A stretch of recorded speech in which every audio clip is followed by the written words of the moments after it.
हमारे साथ हमारे शुभ और अशुभ कर्म चलते रहते हैं। हम समझते हैं कि हमारे साथ हमेशा ईश्वर रहते हैं।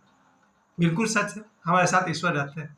लेकिन ईश्वर के होने के बावजूद भी कई लोग दुनिया में सड़क एक्सीडेंट में मारे जाते हैं प्रतिदिन।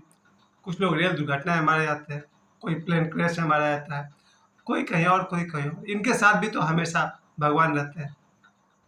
भगवान के होते हुए ईश्वर हमारे साथ 24 घंटे हैं, उसके बावजूद भी सारी दुर्घटनाएं होती रहती है। यहाँ तक कि लोग मारे जाते हैं, अपंग हो जाते हैं, हाथ पैर कट जाते हैं। ईश्वर साथ है फिर भी। तो एक चीज़ और हमेशा याद रखना है, हमारे साथ हमारे शुभ और अशुभ कर्म रहते हैं। अगर इतनी सी बात कोई मुझे बचपन में बता दिया होता, कोई मुझे समझा दिया होता कि हमारे साथ हर समय पिस्तौल तो नहीं हो सकता है, न हम हमेशा तलवार लेकर चल सकते हैं, न हम हमेशा बॉडीगार्ड लेकर चल सकते हैं। हमारे साथ क्या है जो हमेशा हमारे साथ रहता है? हमारे शुभ और अशुभ कर्म। हमें अपने साथ साथ जिस आदमी को समझ में आ गया कि अशुभ कर्म करके हमें दुख पाना होता है और दुख आपको लेना ही पड़ेगा, आप ये नहीं कह सकते हैं कि हम नहीं लेंगे। जब भी कोई अशुभ कर्म करेगा उसे उसका फल भोगना ही पड़ेगा, और जब भी कोई शुभ कर्म करेगा उसे उसका फल भोगना ही पड़ेगा। आप कहिएगा नहीं, हमने शुभ कर्म किया, उसका पुरस्कार नहीं चाहिए। लगता है कि आप उसका पुरस्कार से इनकार कर देंगे, लेकिन इतना आसान नहीं है। जिसने भी शुभ कर्म किया है उसे उसका पुरस्कार लेना ही पड़ेगा। यानी उसका जो हैप्पीनेस है वो तो उसको लेना ही पड़ता है। बस हमें इतना याद रखना है कि हमारे साथ हमारे शुभ और अशुभ कर्म हमेशा चलते रहते हैं। जब कोई बेटी शादी करने के बाद अपने ससुराल जाती है, हमें लगता है वो अपने साथ साथ धन दौलत दहेज लेकर जा रही है। नहीं साहब, वो अपने साथ साथ अपने शुभ और अशुभ कर्म लेकर जा रही है। अगर उसने अपने जीवन में कोई अशुभ कर्म किए होंगे, वैसा ट्रीटमेंट उसको ससुराल में मिलने का खतरा है। अगर उसने कोई अशुभ कर्म किया है, उसे ससुराल में पता नहीं सास कैसी होगी, ससुर कैसा होगा, पति कैसा होगा, देवर कैसा होगा, ननद कैसी होगी और देवरानी कैसी होगी। बहुत लंबी चौड़ी बातें हैं। यानी कि जब एक बेटी अपने ससुराल जाती है तो सिर्फ अपनी शिक्षा और दहेज लेकर नहीं जाती है, अपने शुभ और अशुभ कर्म भी लेकर जाती है। बस इतनी सी बात हमेशा दिमाग में बना रहे कि हम जब सड़क पार करते हैं तब हमारे साथ हमारे माता पिता नहीं होते हैं, हमारा शुभ और अशुभ कर्म होता है। और बहुत लोग दुनिया में हैं जो सड़क पार करते समय मारे जाते हैं या फिर दुर्घटना हो जाती है। इसलिए इस घमंड में नहीं चलना है कि हमारे साथ हमेशा भगवान रहते हैं। ज़रूर रहते हैं, लेकिन उससे ज़्यादा इफेक्टिव बात यह है कि हमारे साथ हमेशा हमारे शुभ और अशुभ कर्म रहते हैं। जब हम बम्बई के 15 साल का स्ट्रगल लाइफ जी रहे थे, उनमें से कम 6 साल तक लगातार हम झोपड़पट्टी में रहते थे। आज जो ये घर देख रहे हैं, ये अब मेरे पास है ना। 1995 से 2001 तक मुंबई के झोपड़पट्टी में, जिसको हम लोग खोली कहते हैं, उसमें रहते थे। लकड़ी का बना हुआ था और टीन का दीवार था, और एक खोली में 14 लोग रहा करते थे। हमने 6 साल तक उस खोली में यानी झोपड़ी में रहकर गुजारा। उसी समय में मेरे परिवार के दूसरे लोग, माता पिता भाई बहन, सब रेलवे क्वार्टर में रहते थे। डबल रूम का रेलवे क्वार्टर, पीछे का बगान जोड़िए तो 1-1.5 एकड़ का तो बगान था पीछे। तो सोचिए, जहाँ ये लोग 1 एकड़ के जमीन पर रहते थे, वहाँ हम एक 8x8 के खोली में रहते थे। क्यों? क्योंकि मेरे साथ मेरा कर्म चल रहा था, और मेरे अशुभ कर्म ये रहे हैं कि मैंने कभी भी उस जमाने में अपनी मर्जी से घर में झाड़ू नहीं लगाया। यानी घर को मैंने सम्मान कभी दिया ही नहीं। रात हो गई तो किसी दोस्त के पास ठहर गए। शायद साल में 100 दिन मैं अपने दोस्तों के घर में रहता था, अपने घर पर नहीं रहता था। अब समझिए, शायद इसे ईश्वर ने घर का अपमान समझ लिया और मुझे 6 साल तक मुंबई के चौल में झोपड़पट्टी में रहना पड़ा, जिसका नारकीय जीवन आप कल्पना भी नहीं कर सकते। यानी कि एक बात जरूर कहूँगा कि झोपड़पट्टी में सुबह जब बाथरूम में जाइए तो 40-50 लोग के पीछे खड़े होना है, जहाँ आपको 1 से 2 मिनट दिए जाएंगे। आप समझ सकते हैं जिस बाथरूम को 40-50-100 लोग यूज करते हैं, उसकी क्या हालत होती होगी। वापस लौटते इस बात पर कि चाहे वो मेरे मुंबई की ज़िंदगी हो या आज की ज़िंदगी, मेरे शुभ और अशुभ कर्म हमेशा मेरे साथ रहे। पर ये कौन बताएगा कि शुभ कर्म क्या है, अशुभ कर्म क्या है?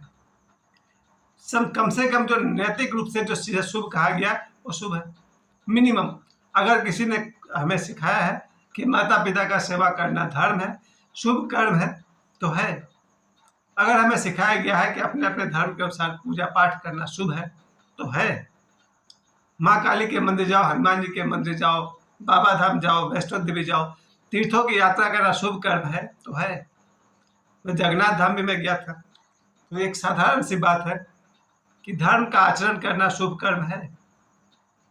चाहे वो हम लोग हनुमान चालीसा पढ़ते हो या मंदिर जाते हो या तीर्थ जाते हो, इन सभी को शुभ कर्म कहा गया है और ये हमेशा हमारे साथ साथ रहते हैं। इन्हीं शुभ कर्मों के आधार पर हमें जीवन में लोग मिलते हैं और वैसा व्यवहार करते हैं। अगर मेरे साथ मेरे अशुभ कर्म हैं तो हमें जीवन में ऐसे ऐसे लोग मिलेंगे जिनके कारण हमें हजार पाप और करना पड़ेगा। मुझे याद है अपनी ज़िंदगी में, खास करके जब मैं मुंबई लाइफ में था या उसके पहले भी और बाद भी, मेरी ज़िंदगी में ऐसे ऐसे लोग मिले जिनके साथ मैंने शराब पीना सीखा। 100-200 बार से अधिक बार मुझे शराब पीनी पड़ी, लेकिन जैसे ही मेरी शादी हुई, मेरी धर्मपत्नी मेरे जीवन में आई, शराब को गुड बाय कहना आसान हो गया। आज 53 साल की उम्र में न गुटखा खाता हूँ, न सिगरेट पीता हूँ, न पान खाता हूँ, कभी कभी मीठा पान खाता हूँ। अदरवाइज मेरे जीवन से व्यसन नशा चले गए। 8-10 साल हो गया सिनेमा हॉल में जाकर सिनेमा देखना। इससे मुझे ये समझ में आता है, हमें हमारे शुभ कर्मों के हिसाब से ही अच्छे लोग जीवन में मिलते हैं और अगर हमने जो अशुभ कर्म किए हैं उसके अनुसार हमें बुरे लोग मिलते हैं। कई बार जीवन में अच्छे दोस्त मिलते हैं, वो हमारे शुभ कर्मों के परिणाम हैं, और कई बार हमें जीवन में दुष्ट लोग मिलते हैं दोस्त के रूप में, वो हमारे अशुभ कर्मों के परिणाम हैं। कभी जीवन में ऐसी पत्नी और प्रेमिका और दोस्त मिलती है, वो हमारे शुभ कर्मों का फल है। कभी जीवन में एक नंबर की, कहते हैं ना, दुष्ट अगर लड़की मिल जाए तो वो हमारे अशुभ कर्मों का फल है। इतनी सी बात कोई हमें अगर बता दे कि शुभ कर्म क्या है, अशुभ कर्म क्या है, तो जीना आसान हो जाएगा, क्योंकि इसके अलावा और कोई सच्चाई है ही नहीं। ऐसे बहुत सारे लोग हैं जो नौकरी नहीं करते और ऐशो आराम की ज़िंदगी जीते हैं। मुझे लग रहा है कहीं न कहीं उन लोगों ने कुछ शुभ कर्म किए हैं। चाहे वो शुभ कर्म माता-पिता का सेवा की हो, कितनी सीधी-सी बात है, माता-पिता का सेवा करना शुभ कर्म है। अपने भाई-बंधुओं से प्रेम करना शुभ बात है, अपने पड़ोसियों से अच्छे संबंध बनाना शुभ कर्म है, पढ़ाई-लिखाई करना शुभ कर्म है, नौकरी के लिए प्रयास करना शुभ कर्म है, नौकरी करना शुभ कर्म, इतना ही सा तो लिस्ट है। दान करना शुभ कर्म है, किसी की मजबूरी में सहायता करना शुभ कर्म है, किसी के बुरे वक़्त में साथ खड़ा होना शुभ कर्म है, दोस्त को उसके आगे बढ़ने में सहयोग करना शुभ कर्म है। इतनी सी बात कोई अगर समझ जाए कि शुभ कर्म क्या है, वही शुभ कर्म हमारे जीवन भर हमारे साथ रहते हैं। हम कहते हैं ना, जीवन में दुखी है, परेशान है, कोई जेल यात्रा कर रहा है, क्यों? अपने अशुभ कर्मों के कारण। आप कहेंगे नहीं, बहुत सारे निर्दोष लोग हैं जो जेल यात्रा कर रहे हैं। शायद हम उनके बारे में पूरी बात नहीं जानते। एक एंगल पर, एक डायमेंशन पर वो आपको सही दिखे भी, पर वो तो कहानी का बीच का पन्ना है। शायद उसके पीछे और पीछे कुछ रहा होगा, क्योंकि ईश्वर अस्तित्व मूर्ख नहीं है।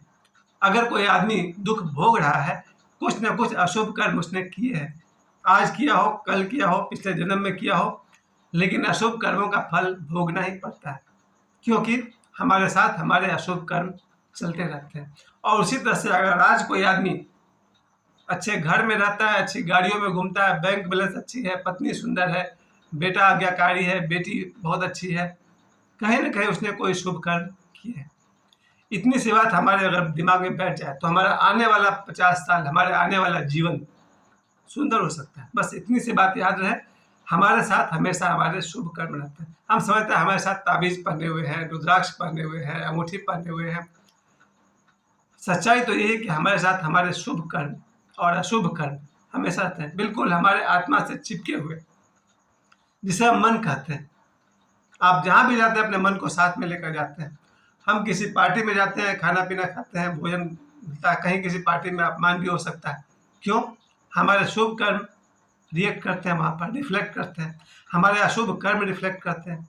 तो ऐसा कभी हो ही नहीं सकता है कि कोई आदमी अपने साथ-साथ बॉडीगार्ड लेकर घूमे, हथियार लेकर घूमे, रिश्तेदार लेकर घूमे, बेटे को लेकर घूमे।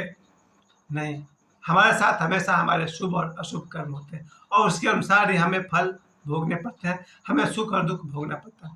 आज मंगलवार है, हमने कहा हनुमान जी का दिन है। इसमें मैं एक बात आप सभी को बता दूँ, जीवन में शुभ कर्म करते रहिए, अगर आपको सुखी रहने का मन है तो। और अगर चोर की ज़िंदगी जीनी है, अपराधी की तरह पुलिस से भागना है, समाज में अपमानित होना है, दुखी जिंदगी भोगना है, तो अशुभ कर्म करते रहिए, मर्जी आपकी। अगर किसी को जीवन भर दुखी ही रहना है, पागल ही रहना है, तबाह ही रहना है, तो खूब खूब अशुभ कर्म करते रहिए। और अगर आपको जीवन में सुख चाहिए, शांति चाहिए, सुविधा चाहिए, मोक्ष चाहिए, तो अशुभ कर्म करते रहिए। और शुभ कर्म क्या है, अशुभ कर्म क्या है, सबको मालूम है। धन्यवाद।